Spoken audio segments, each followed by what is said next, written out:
Boa noite, esta é uma mensagem bíblica do culto de oração. Hoje estudaremos o livro de Josué, capítulo 7, versículos 10 a 16.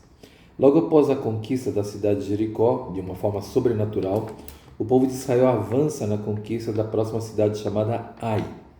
Neste capítulo 7, nos versículos 1 a 5, Josué envia alguns espias para traçar uma estratégia para a conquista.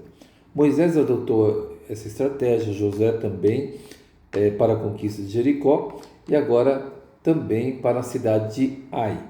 Só que dessa vez Israel foi derrotado. Diante disso, no trecho do capítulo 7, versículos 6 a 9, Josué rasgou as vestes e se prostrou com o rosto em terra e clamou ao Senhor, lamentando essa derrota. Nesse trecho de hoje, dos versículos 10 e 16, temos então agora a resposta do Senhor Deus diante dessa derrota humilhante. Em primeiro lugar, que Israel pecou, como já descrito no versículo 1. Quem pecou, apesar de ter sido de forma individual, todo o povo de Israel acabou sofrendo as consequências desse pecado com a derrota diante do povo de Ai e também com a morte de muitos homens de guerra do povo de Israel. Em segundo lugar, não foi pecado de rebelar-se contra Deus diretamente, mas foi um pecado de desobediência em tomar das coisas que Deus havia condenado e esconder esse roubo também. Em terceiro lugar, a derrota de Israel não foi porque o inimigo tornara-se forte, mas é porque Israel se enfraqueceu por causa do pecado que havia no meio do seu povo. A solução era santificar.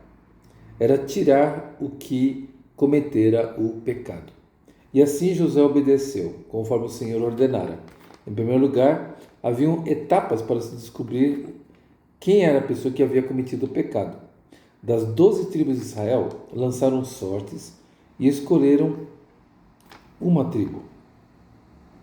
E dessa tribo escolhida, seria também desse grupo, dessa tribo, escolhida uma família.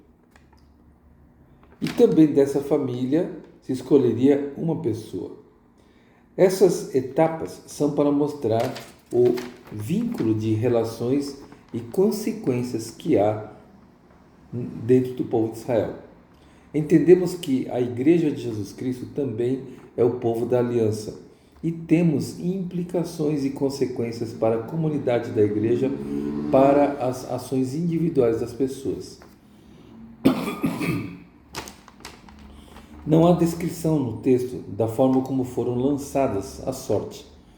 Diziam os líderes judeus que usavam as pedras de Urim e Tumim, que os sacerdotes usavam essas 12 pedras no peitoral, conforme Êxodo capítulo 28, versículo 30 e Levítico capítulo 8, versículo 8. A solução do Senhor Deus era de tirar o mal que havia no meio do povo de Israel, por meio desse processo de lançar sortes. No livro de Atos, capítulo 1, versículos 15 a 26, os apóstolos usaram essa prática, só que não para encontrar um culpado, mas lançaram sortes para ver quem substituiria o lugar do 12º discípulo de Jesus, que havia aberto a vacância devido à morte de Judas Iscariotes.